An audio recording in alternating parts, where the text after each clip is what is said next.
Today we're going to be working on sublimatable glass can snow globe tumblers, and I'm really excited because these have been super trendy lately, and I've been wanting to show you guys how you can work on these and add them as a fun addition to your business. I recently just added these blank tumblers to the website, so if you're interested in snagging these up, go ahead and check out the description down below. Now, a year ago, I did a video here on my channel where we did snow globe tumblers, and I tested out 3 different solutions. Those were contact solution, glycerin and water, and Elmer's glue and water. But today we are going to be working with a brand new product that I've been seeing a lot of people work with that I think would be really fun for this cup right here. So the solution we're going to be working with is this Elmer's glue magical liquid. I'm going to be doing a fun sublimation image here on this cup. Let's go ahead and dive into this tutorial. It's going to be super easy and simple to follow along, so I hope you guys enjoy it. But without further ado, let's go ahead and jump right on in. Okay, so before we get started with this tumbler, first thing you want to do is you want to sublimate your glass first. So you don't want to fill and then sublimate. You're gonna have all kinds of problems. So we're gonna go ahead and sublimate this tumbler first. Now this image that I'm using, I did get off of Etsy, so there will be a link in the description down below so you could go ahead and check it out and purchase it if you want to. So you want to make sure that your image is nice and even on your tumbler. You wanna also make sure that you are applying the tape so that the paper is snug on your cup. You do not want to have any room for air or any spacing between the paper and your tumbler. So I'm wrapping it with my tape, making sure that it is nice and tight around the glass. Now I did already preheat my tumbler press, and I'm using the PNW Blanks and Sublimation tumbler press. I did heat it to 400 degrees, and we're going to be pressing our tumbler for 120 seconds while we are going to be rotating our glass every time. And we're going to be rotating this glass 4 times and pressing it for 120 seconds. So I usually do it so that the seam of my image is facing up, and then when I rotate it, I face it down and then to the side and then again to the other side. So that way it is pressed evenly all the way around 360 degrees. Once I'm done pressing it 4 times, you can go ahead and remove the glass from the tumbler press. You do want to make sure you're wearing your heat resistant gloves because this thing gets hot. Do not want to burn yourself. So as you can see, I'm removing it from the press and laying it down on gloves so I don't burn my table. I'm going to put my press to the side, and now I'm going to use a razor blade to go ahead and cut that seam. So make sure you are being careful when you're using any razor blade or any crafting knife to cut off your image here. You want to be careful you don't cut the glass, but you also want to make sure you don't cut yourself. So just be careful with this part. So once you've removed your paper from your cup, you want to go ahead and let it cool down. This thing is really hot, so it's going to take a few minutes to cool down completely. But here we have the glass, and you can see just how much of that has transferred to the glass itself. I put a white paper inside so you can see how vibrant it is.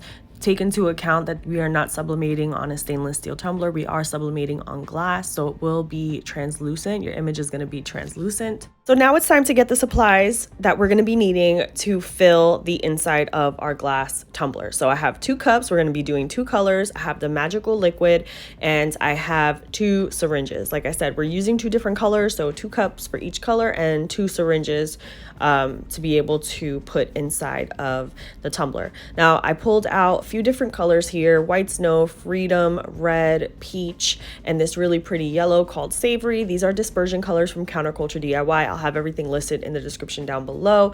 Now I wanted the inside of my liquid to kind of look like pumpkin-y, but I didn't want it to be too dark because, like I said before, we are working with a translucent or clear glass, and the color of the image that I have on the glass is orange.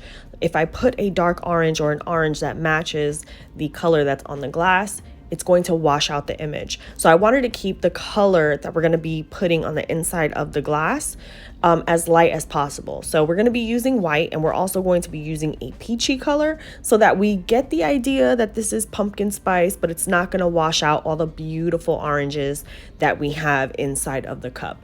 So I'm taking a few colors to get the right shade of peachy orange that I'm looking for.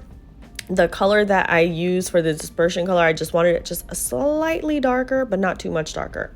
So anyways, once I got the color that I was looking for, I put a little bit of that magic liquid into a clear cup, and then I'm going to start tinting it with the dispersion colors that I mixed.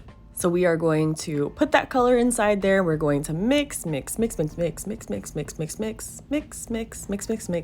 all blended in. And oh no, this wouldn't be a video made by Chrissy if I didn't spill and make a mess. So yeah, let's go ahead and wipe that up and just make sure that you're holding on tight to your cup. All right, so now that we cleaned that up, it's time to go ahead and put the second cup together, and we're gonna be doing that magical liquid with the white snow dispersion color from Counterculture DIY. We're gonna go ahead and mix while keeping the cup tightly in our hand so we don't make another mess. And once we've gone ahead and mixed both of those up, now we are going to use our syringes to suck up both of those colors and start putting them inside of the tumbler.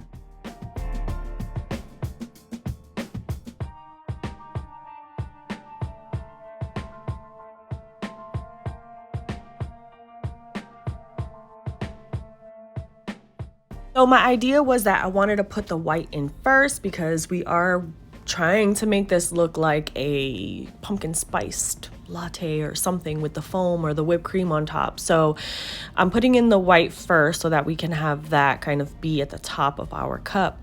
And I'm going to kind of do like a dirty pour in a way, like I'm pouring these paints on top of each other, so it's kind of similar to a dirty pour, but it's gonna look swirled.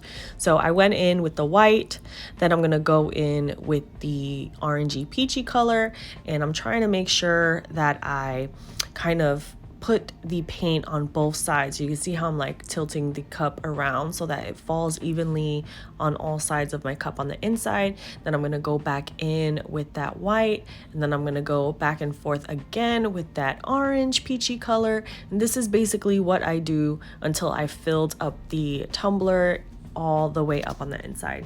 So once you've gotten it filled up all the way, we're gonna make sure we don't have any space in there, no air in there, and we're gonna start cleaning off the bottom of the tumbler. So I made a mess, but I'm trying to get it filled up as much as I can.